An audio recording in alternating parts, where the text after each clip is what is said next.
Oke, kita lanjutkan algoritma KNN. Ini masih kategori algoritma klasifikasi ya di dalam machine learning. Kemarin juga sama, decision tree algoritma KNN. Mungkin habis dites kita masuk ke algoritma clustering nanti perhitungannya bagaimana.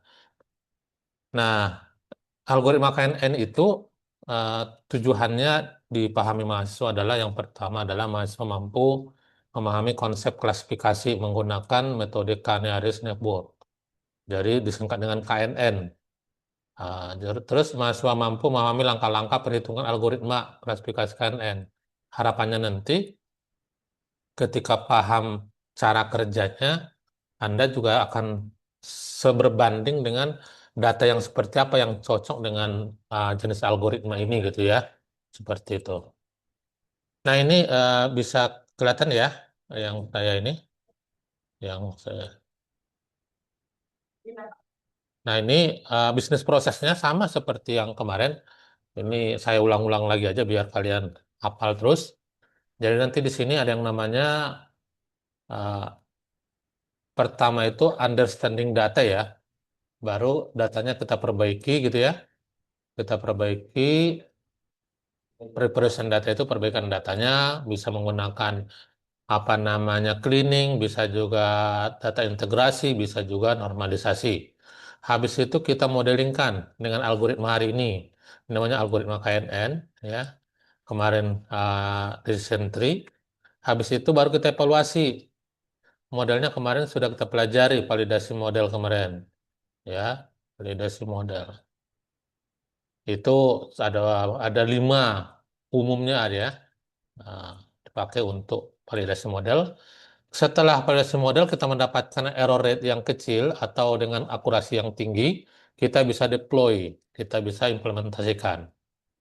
Kalau kita tidak deploy, bisa juga kita ambil business understanding. Maksudnya itu apa yang kita dapatkan dari pola data atau dari kumpulan data kita yang di sini menggunakan evaluasi ini.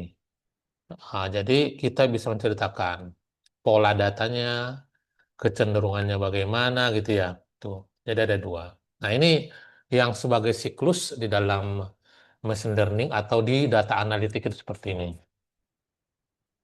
Oke, ini ada apa namanya panah ya ke sini di sana dan sebaliknya itu namanya bisa. Dari intinya itu siklusnya bisa ke sini, bisa lagi ke sini lagi. Begitu dengan antara data preparation sama modelingnya.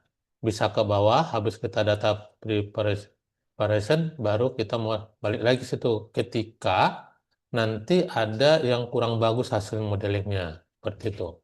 Dan perbaikan lagi, kita modelkan lagi, kita perbaikan lagi, kita modelingkan lagi, sampai nanti akurasinya lebih baik.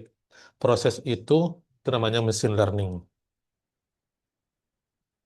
Nah, oke, KNN itu lanjut ya, merupakan salah satu algoritma metode pembelajaran tersupervisi yang dapat mengklasifikasikan data berdasarkan tingkat kedekatan ya dengan sekumpulan data yang lampau. Jadi kita dalam ibaratnya dalam satu kelas kita bisa kelompokkan, bisa kita klasifikasikan berdasarkan yang terdekat kurang lebih gitu. Misalnya temannya yang terdekat itu satu kelas gitu ya. Yang jauh, yang itu akan lebih jauh apa namanya secara jarak nanti akan menjadi satu kelas gitu ya. Ilustrasinya seperti ini. Dalam satu kelas itu sudah ngumpul orang nih ya, ngumpul, ngumpul gitu ya. Nah, kalau saya bikin 2 kelas, saya balik di sini. Otomatis yang si A ini anggap A, dia akan satu kelas dengan ini. Dia akan satu kelas dengan ini, dia akan satu kelas dengan ini. Dia akan jauh ke sini, akan nyebrang. Berarti ini kelas lain.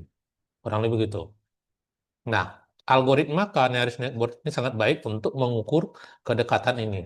Sehingga nanti keputusannya itu data tersebut itu masuk ke kategori mana, ke kelas mana gitu ya. Seperti itu. Nah, selanjutnya adalah data uji atau data yang baru diklasifikasikan berdasarkan mayority. Jadi kedekatan jarak dari kategori yang ada. Jadi nanti ada voting dia. Kalau kita hitung semua, yang ini anggap ya, ini datanya kita hitung nih satu ini dengan ini kita hitung berapa jaraknya. ini kita hitung, ini kita hitung, ini kita hitung, ini kita hitung, sampai semua kita hitung datanya. Nah, nah, jadi setelah nanti kita hitung, baru nanti ada voting. Mana yang paling mayoritas terdekatnya. Seperti itu. Jadi itu satu kelompok. Terus juga ada lagi selanjutnya klasifikasi itu menggunakan voting terbanyak. Majority voting di antara klasifikasi dari K objek. K ini kita mau bikin K-nya berapa? Keluarganya berapa? Kurang begitu ya. KNN itu. K itu bisa 3 KNN, bisa 4, bisa 5 gitu. Tapi biasanya banyak membuat itu dengan ganjil gitu ya. Tapi sebenarnya nggak ada teorinya harus ganjil, nggak ada. Cuma rata-rata ketika nanti Anda baca jurnal, itu menggunakan K-nya itu 3. Gitu ya. Oke, selanjutnya, nah ini ilustrasinya, algoritmanya. Algoritma KNN itu, ini urutannya secara apa namanya naratif algoritmanya, menghitung menentukan nilai K. Habis itu menghitung jarak antara data yang baru dengan data semua training. Semua training dengan data. Habis itu kita mengidentifikasi K-nya, nearest neighbor-nya. Habis itu menentukan label atau kelas data yang baru berdasarkan kelas KNN dapat menggunakan voting. Nah, seperti ini ilustrasinya nih. Ini ada plus, ada min, gitu ya. Nah, ini satu satu NN sebenarnya itu jarang kita menggunakan satu NN orang udah semua gitu ya. Terus ada 2NN yang kemarin yang kalian pada saat validasi model saya mintakan algoritma KNN ini sebagai modelingnya ya. Seperti ini cara kerjanya dia. Nah, yang sini Canary Network dengan data baru yang X ini dia masuk kira-kira masuk ke yang min atau yang plus. Kan gitu pertanyaannya kan? Nanti algoritma itu akan otomatis nanti menjustifikasi masuk ke mana? Digeneralisir nanti. Karena tujuan algoritma itu adalah untuk mengeneralisasi gitu ya. Nah, di sini juga yang dua Nearis network ini adalah ini kita hitung ke sini, hitung ke sini, hitung semua gitu ya. Nah, hitung semua. Nah, nanti mana votingnya yang paling apa dia bilang tuh yang paling dekat itu yang paling banyak nanti dia akan dikategorikan masuk ke mana kelasnya begitu. Oke, itu teorinya. Lanjut lagi. Nilai K pada KNN menggambarkan seberapa banyak tetangga terdekatnya yang dilibatkan dalam penentuan kelas. Nilai K sangat penting dalam dan dapat mempengaruhi hasil klasifikasi. Ya, jadi nanti ketika Anda penelitian, ketika Anda nanti menggunakan mengubah-ubah atau di fine tuning, dituning gitu ya, K-nya itu boleh kita rubah-rubah. Ketika K-nya 2 misalnya itu ya, K-nya 2 gitu ya, atau 3, 4 sampai 5 itu nanti akurasi atau error rate itu berbeda-beda. Nah, kita cari nanti, kita compare nanti hasilnya mana yang paling bagus akurasinya. Seperti itu teorinya, gitu ya. Nah, ini ilustrasinya Anda bisa lihat apa nama grafiknya. Kalau K-nya 3 seperti ini, kalau K-nya 4 makin lebar, makin luas. Begitu sampai semakin lebar makin lebar. Kalau K-nya makin besar. Tapi akurasi dalam model itu mempengaruhi untuk akurasi, ya, akurasi. Berapa kali saya sampaikan bahwa data kita bagus dan algoritmanya juga baik, maksimal diukur dari performa modelnya, begitu ya, menggunakan akurasi. Model validasinya yang kemarin yang 5. Oke, Eh, jarak merupakan, nah ini jarak merupakan pendekatan yang umum dipakai untuk menggambarkan kedekatan data, atribut, dan fitur.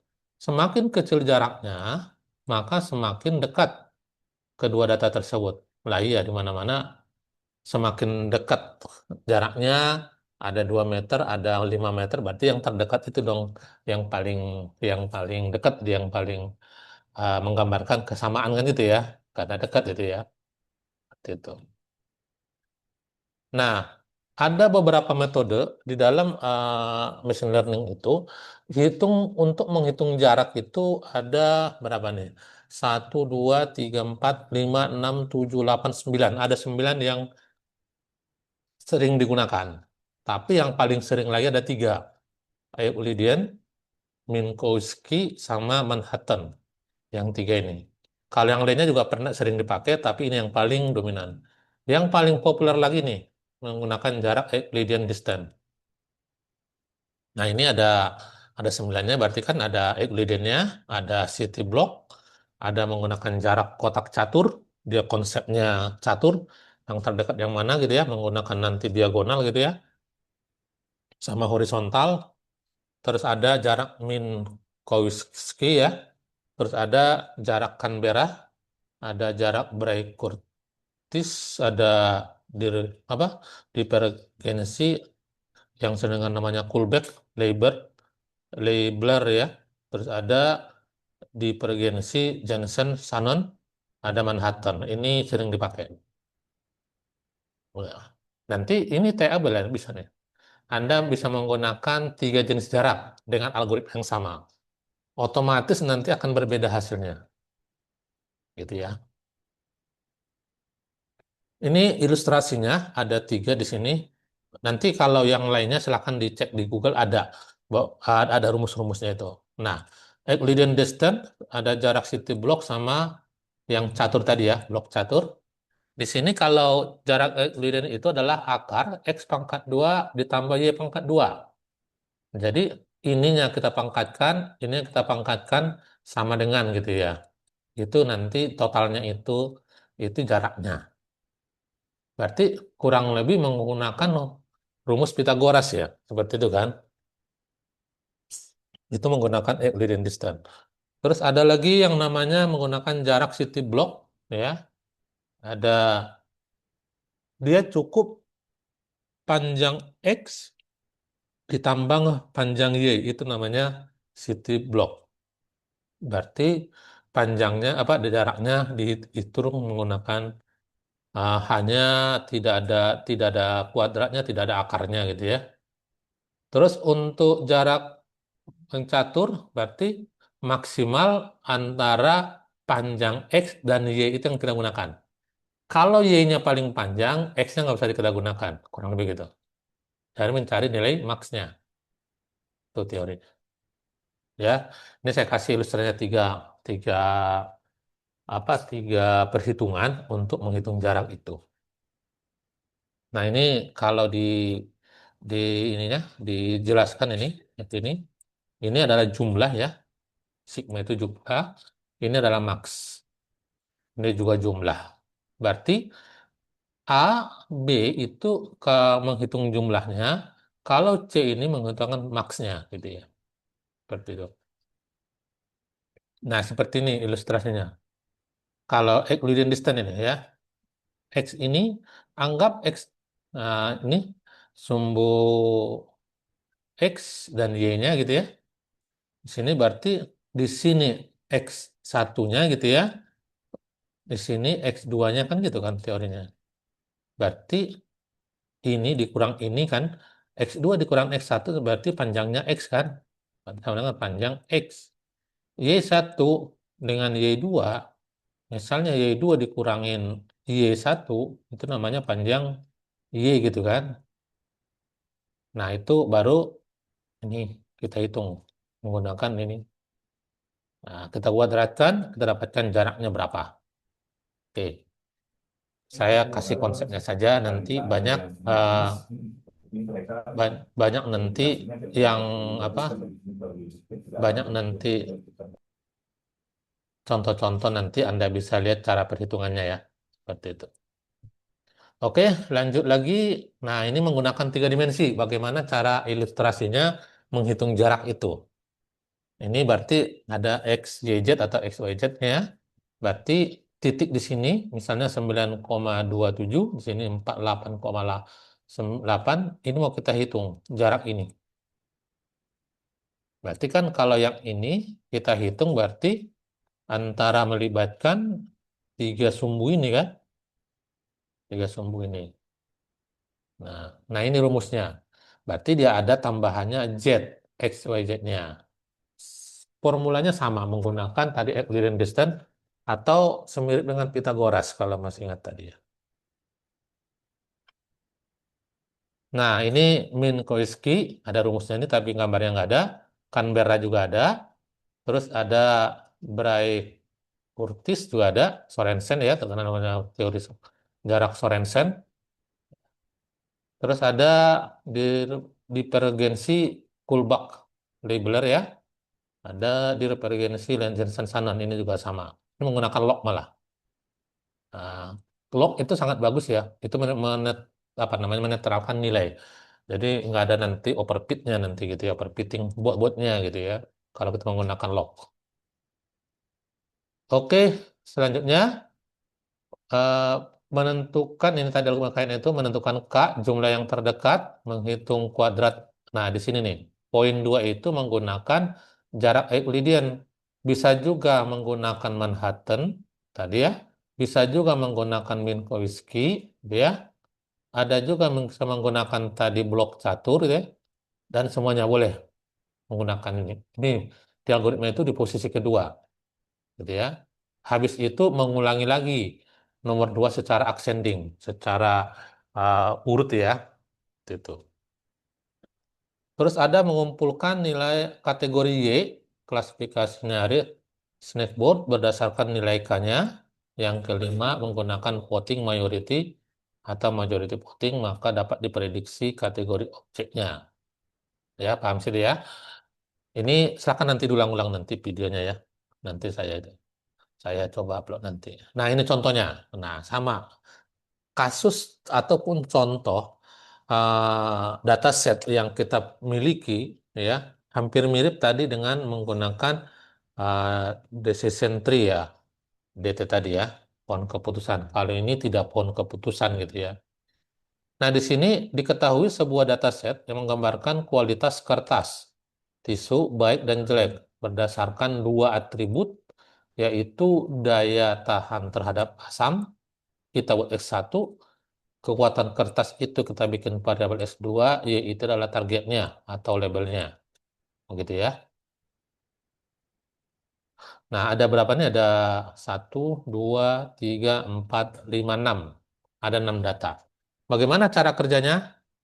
Perhatikan ya ininya, bahasa ini. Ini contohnya ingat nih, ada yang targetnya itu yang baiknya ada berapa? Satu, dua, tiga. Yang jeleknya juga ada tiga. Satu, dua, tiga. Coba kita cari bobot yang paling optimal. Ya. Nah, dikasih soalnya. Kalau X1-nya 7, X2-nya 8, kira-kira targetnya jelek apa baik kan gitu kan pertanyaannya. Disuruh mesin itu menjawab apa yang berdasarkan yang kita kasih tes tadi.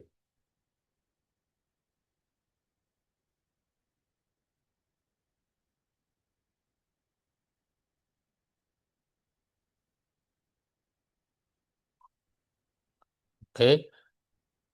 Selanjutnya, lakukan perhitungan jarak data uji tadi kan 7 sama 4 ya, dengan setiap data pada contoh ini menggunakan metode Euclidean distance atau ED ya. Nah, yang bisa perhatikan, tadi masih ingat rumusnya tadi ya, X kuadrat itu tadi ya, ini kurangin, begini kan tadi, kuadrat ya, sama-sama kuadrat, baru kita akarkan ya. Nah, ini testing kita, ya, data uji kita, data baru, kita sudah jawab. Kan gitu kan teorinya. Nah, berarti kita itu yang mana? Yang data ini, nah ini lihat nih, lihat ya, pointer saya seperti itu, 8 ke sini, dikurangin yang ini, itu, dikuadratkan, baru yang 4 ini, lihat sini, 4, dikurangin yang 4, ininya. Ya, kita dapatkan adalah satu. Cara ngitungnya gimana? 8 dikurangin 1, 8 dikurangin 7 sama dengan 1, dikuadratkan 1, ditambah 4 dikurangin 4, sama dengan 0 dikuadratkan, berarti kan 0. Berarti akar 1 sama dengan 1. Gitu ya. Nah, begitu juga untuk baris kedua, tanggal ini adalah baris 1, 2, 3, 4, 5, 6. Nah, sekarang yang baris kedua. Ini 4 ini sini, dikurangin yang 7 ini. Nah, 5 ini ke sini, baru dikurangin 4 ini nilai untuk X2. Saya kuadratkan, kita dapatkan adalah 3,16. Nah, di situ yang ketiga sama polanya. Berarti 4 ini ke sini, dikurangin 7, baru 6 ini masuk ke sini, dikurangin 4, dikuadratkan. Kita dapatkan adalah 3,6. Dan seterusnya, sampai yang 6 data kita. Sini paham ya? Kita dapatkan adalah ini. Jaraknya untuk data satu 1, data 2 3,16, data 3 3,6, data 4 itu 3,00, yang kelima adalah 2,83, yang keenam adalah 1,41. Ya. Oke, kita lihat urutkan. Nah, yang tadi urutannya mana? Yang paling rendah sampai yang terbesar. Lihat sini perubahannya. Data ini yang ke satu katanya. Coba lihat, kita back slide lagi. Ini katanya nomor satu. Nomor satu, nomor dua, nomor tiga, nomor empat, nomor lima, nomor enam ya urutannya ya. Bisa lihat sini. Sama kayak gini ya. Nah, setelah kita urutkan di ascending tadi ya, kita urutkan, habis itu K-nya, jika K-nya 3, maka perhatikan. Hanya data urutan 1 sampai 3. Lakukan voting. Nah, 3 data yang kita pakai sebagai dasar untuk menghitung votingnya. Nah, di sini, nah makanya tadi kenapa ilustrasinya K-nya itu harus 3, nanti kalau dia 2-2 gitu ya, nilainya, dia susah mengambil keputusannya. Dari situ, kenapa ada teori tadi yang mengatakan K-nya diusahakan ganjil. Tapi kalau genap ada juga yang menggunakan. Tapi ada plus minnya gitu ya. Nah, silakan kita lihat inilah ranking 1, 2, 3. Di antara 1, 2, 3 ini paling banyak dia apa? Baikkah, jelekkah, atau baik? Berarti yang baiknya ada 2 ya. Ini yang baik ya. Nah, ada 2. Yang jeleknya adalah 1. Berarti secara voting ini menang ya. Berarti besar kemungkinan adalah namanya baik. Nah, kita cek pembuktiannya gitu ya. Nah, ya. Nah, baik kan ininya. Itu. Terus jika menggunakan nilai K-nya 4. Nah, bagaimana ilustrasinya? Berarti tadi saya bilangin. Nah, berarti ambil ranking 4, 1 sampai 4 ya. Nah, habis itu kita voting. Baiknya ada 3 malah. 1, 2, 3. Ya kan? Yang jeleknya 1. Berarti cara voting ini berarti baik. Nah, bisa kebayang ya cara kerjanya.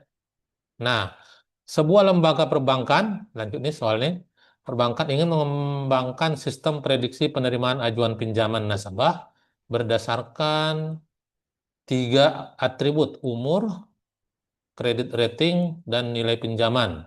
Apakah besar kemungkinan ditolak, diterima, ditolak? Itu bisa kita buat juga apa namanya eh, keputusannya nanti mesinnya kita buat untuk menjawab ketika ada yang mau mengajukan apa namanya kredit baru tanpa kita menghitung manual lagi. Nanti mesin nanti yang akan menjawabnya. Seperti itu. Hanya nggak perlu saya balas ya. Silakan nanti dicoba. Ini ada contohnya. Nanti intinya saya kasih tahu apa namanya slide ini saya kirim. Ini sama polanya tadi. Ini buat latihan sebenarnya.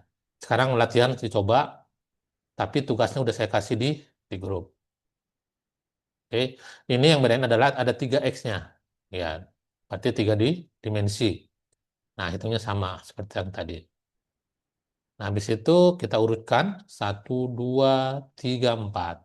Kalau K-nya 3 berarti ngambil 1 sama 3 ya. Satu, 1, 2, 3. Banyakan mana? Ditolak apa diterima? Berarti ditolak. Kayak sore ini. Ya, Sore ini. begitu ya. Pak, boleh Oke, tanya Pak? Gak ada ya? oke, silakan. Pak Amri, Ya, ya, kalau di contoh yang ini, Bapak menggunakan X1-nya itu adalah nilai yang mau kita cari kategorinya apa. hmm, Ya kan Pak ya? iya, 50 dikurang 40. Tapi tadi waktu Bapak menghitung yang contoh yang pertama, ya, Bapak menggunakan X yang dicari sebagai pengurangnya Pak. sama aja. Yang namanya jarak itu tidak ada negatif ya. Oh, ya karena dia dikuadratkan berarti nggak Iya, masalah kita pakai yang apakah yang dicari sebagai pengurang atau yang dicari sebagai yang dikurang itu nggak masalah berarti Pak ya. Karena dia betul, dikuadratkan jatuhnya betul. sama ya. Nah, Oke, baik Pak. nggak ada jarak itu negatif. Jarak saya dengan Kalimantan -20 nggak ada. Adanya itu 20 mutlak yang namanya jarak. Mau 2 dikurangin -5 gitu ya, itu berarti 3. Nggak ada ngomongin -3 jarak itu. Makanya konsepnya tadi ya 9 metode jarak tadi itu nanti nilainya mutlak semua. Ya. Oke, yang keempat sama prosesnya, perhitungannya. Dia ada dua-dua. Nah, ini bingung. Apakah diterima apa tidak? Ini jika kalau kita menggunakan K-nya adalah genap. Gitu ya. Seperti itu. Nah, kelebihan KNN itu adalah cocok untuk data numerik, perhatikan. Berarti bentuk angka, simple, efektif untuk data besar, intuitif, performanya cukup baik, tahan dalam latih, dan noise. Nah, karena banyak algoritma itu ketika banyak noise dia nggak sanggup. Dalam artian kurang performanya bagus. Gitu. Kekurangannya adalah waktu komputasi tidak tinggi jika data lainnya besar. Nah, kalau 10.000 datanya atau 1 juta data, ngitung satu-satu tuh. Terus hitung lagi gitu ya. Untuk menentukan satu keputusan dia akan ngitung satu-satu. Begitu. Disebabkan oleh semua data diukur jaraknya untuk setiap data uji. Jadi satu-satu dia bekerja. Terus sangat sensitif dengan ciri yang redundan. Nah, kalau nanti datanya itu double, nah dia kurang bagus. Dia kan hitung nanti. Ketika nanti sama-sama rankingnya dihitung nanti dia akan misalnya sama-sama nilai 1 itu ada 2. Berarti hitungnya 2. Nanti secara voting dia akan tidak bagus gitu ya. Seperti itu. Nah, tidak relevan ditanggulangi dengan seleksi ciri dan pembobotan. Nah, yang terakhir adalah tidak diketahui perhitungan jarak apa yang paling sesuai. Nah, di antara tadi untuk jarak tadi relatif tidak bisa mana yang paling bagus karena sama-sama hitung jarak sebenarnya. Nah, gitu. Itu mungkin kekurangannya dari algoritma ini. Nah, algoritma KNN itu merupakan salah satu klasifikasi yang cukup handal dalam banyak digunakan. Klasifikasi pada KNN didasarkan pada kedekatan di antara fitur ya, atribut kelas menggunakan sistem voting. Algoritma KNN itu dapat digunakan pada data numerik. Kelemahannya tadi sudah jelas adalah waktu komputasinya sangat tinggi dan data latih. Karena semua data diukur jaraknya untuk setiap data uji. Selesai. Ada pertanyaan sampai di situ?